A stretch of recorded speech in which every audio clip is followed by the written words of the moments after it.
Hey Option Sharks, it is a Wednesday morning here in San Diego on the Pacific Coast. As you guys can see, it is quite cold. I am layered up.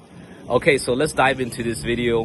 In this video, I want to share with you all an indicator, a chart that we are using to help us when it comes to trading options or investing to take profits. So the chart is the margin depth chart. And the margin depth chart shares with us how much borrowed money is in the stock market. It's in the marketplace. Okay, how much borrowed money, how much leverage is in the marketplace. And as retail investors, we have access to this information. So if we have access, the institutions definitely have access to it as well. And if the institutions have access to this information, then they can manipulate the market by, exiting the positions, because institutions have enough capital that when they exit positions, it moves the stock price tremendously. And what happens is those that are on margin debt, on leverage, they buy in at a high point when the stock is trading at a high point on borrowed money. And then institutions can see that the margin debt has reached a peak. And this is where they exit their positions. And they short the market, which has a cascade effect where the margin debt, for those that cannot cover, gets liquidated. All right, so they have to exit their positions. And then at the same time, limit sell orders, those that want to take profits, that gets triggered and they sell off. And this is how the stock this is how stock market stocks come down. Okay, so right now this is what we're seeing. This is what my thesis is, and the reason why the market is pulling back is because the margin debt is being liquidated, limit orders being triggered, and now we're going to have a reset and an equilibrium. And this is where the institutions can come back in. Okay, but more importantly is that I'll have my editor share the margin debt chart so you guys can see every time margin debt has reached its highs, there's a sell-off. And as an investor trading options, you have to find good sources of information to know when to take profits, because taking profits is also a skill. If you don't know how to take profits, don't know when to take profits, you can lose out on your gains. And this is something that I'm also experiencing right now, okay, because most of the gains, gave up on some gains, but still okay. Either way, if you found this video helpful, right, you can like and subscribe. Leave a comment if you want to understand more about what I'm talking about. And if you are wanting to get in the markets to trade options or invest, we provide one-on-one coaching. I personally will coach you one-on-one and share with you how anything around technical analysis, fundamental analysis, and also strategies. And of course, I'll trade with you live. All right. So if you want to speak with me, you can book a time. The link is in the description in the comment. You'll book a time there. I can share my screen and give you a virtual tour. Just see if we're a fit. And other than that, stay tuned on the second half of this video to see an actual sample of a coaching call that I do with one of my members. Okay, so I wish you a great day wherever you are. And yeah, margin debt is very important. That's a good indicator to help you identify when to take, when there's too much greed in the marketplace. Okay, so the margin debt is just pretty much looking at how much greed is in the marketplace, and be aware that there can be a pullback because there's too much greed, too much borrowed money in the market. All right, other than that, I wish you guys a great day, and I'll see you guys in the next one. And we always want to keep reserves when it comes to doing advanced strategies and spreads. You never want to deploy the entire 27,000 into contracts. That's how you get yourself in trouble. You always want to do at least 50 or 40% in collateral for So options. you have the option to roll and do, bingo, because you need capital to move it out, roll it out. A Yep. lot of beginners, they jump into advanced strategies and they just deploy all of it thinking that the trade's going to work out perfectly fine.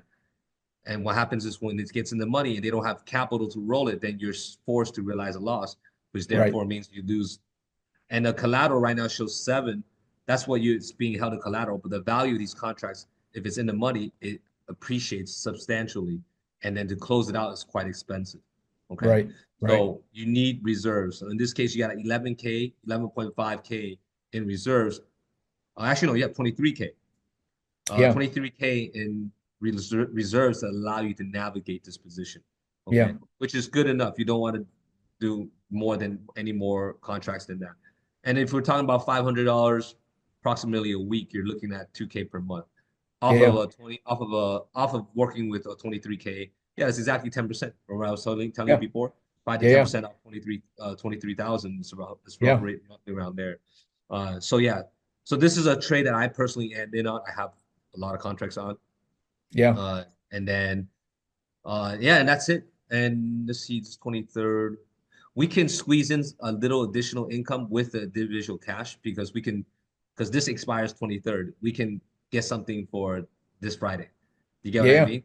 And have Yeah. something expire the 16th. So Yeah. let's check out. There's a stock car, IREN. Let's see if the premiums are still very good. IREN. Oh, IREN. Yeah. And it's trading probably around eight and change. There you go. Let's trade iron options, sell put, and this is going to be a wheel strategy. Sell put. Let's look at 750. Yeah, 19 bucks is pretty good for per contract. Let me Yeah. check one more stock on my side to see if we have something that's better than $19 per contract. Sell put. So just curious, Anthony, my overall understanding of options so far, where would you rank me at? Um, Mm, intermediate. intermediate, Intermediate. right Yeah, on. yeah. Better than a beginner, but intermediate still. Yeah. I feel Yeah. like I have a relatively good understanding of it, right? Like, and not to put myself in positions that are gonna screw me, right?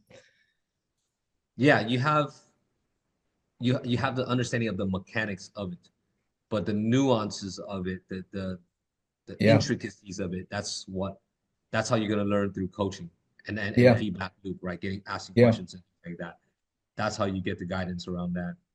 Um, yeah, Archer is interesting. Archer has a lot of premium, but it has ran up a bit. I don't want to get So we're stuck on currently the on day yeah, three from earnings, right? yeah, on Archer. Yeah. But it could be a new baseline because no one took profits. It ran up and it stayed around above $11. That's a good signal about how it's performing. Well, they Um, ultimately synced up with Palantir, correct? Correct. They have Yep. partnership with Palantir. That's right.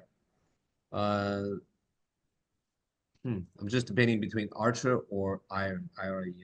And I think the system has a Robinhood system has a glitch because if you're looking at lower strike price, the premium is, oh no, I'm looking at the wrong thing. I need to look at sell put. Okay.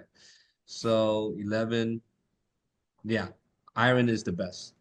All right. So what Okay. is Iron? Iron is a Bitcoin mining company. They mine Mm. Bitcoin. So obviously crypto is having huge momentum. Uh, Yeah. and I think they had their earnings already.